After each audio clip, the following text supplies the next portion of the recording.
नीतीश ही क्यों? क्योंकि इन 20 सालों में नीतीश जी के ऊपर भ्रष्टाचार का रत्ती भर भी दाग नहीं लगा। इन 20 वर्षों में उन्होंने अपने परिवार के किसी सदस्य को राजनीति में आगे नहीं बढ़ाया। इन 20 वर्षों में नीतीश जी ने बिहार की बेटियों को आगे बढ़ाया, उन्हें आत्मनिर्भर बनाया। इन 20 सालों में नीतीश जी ने बिहार के विकास को ही सर्वोपरि माना।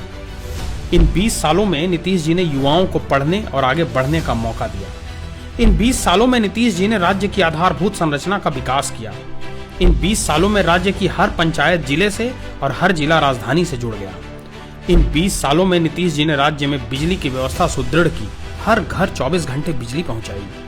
इन्हीं 20 सालों में नीतीश जी ने हर परिवार के लिए 125 यूनिट बिजली फ्री कराई।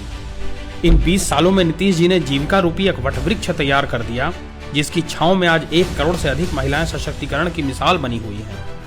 इन 20 सालों में उन्होंने राज्य में कानून का राज स्थापित किया।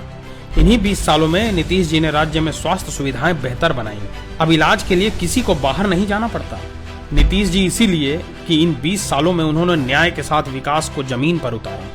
नीतीश जी ने अपने 20 सालों के शासन में महिलाओं को पंचायतों में 50% का आरक्षण दिया। इन्हीं 20 सालों में उन्होंने 1 करोड़ से अधिक बुजुर्गों, विधवा महिलाओं और दिव्यांगजनों की पेंशन राशि 1100 कर उनका मान बढ़ाया। इन्हीं 20 सालों में उन्होंने पटना में मेट्रो का सपना साकार कर दिखाया।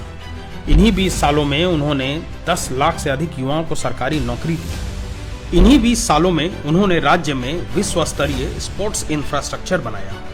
नीतीश जी ने इन्हीं 20 वर्षों में अल्पसंख्यकों को आगे बढ़ाया। नीतीश जी ने इन्हीं 20 वर्षों में मजबूर बिहार को मजबूत बिहार बनाया। वो अब भी रुके नहीं हैं, थके नहीं हैं, लक्ष्य अडिग है, विजन स्पष्ट। अब विकसित बिहार ही एकमेव संकल्प है।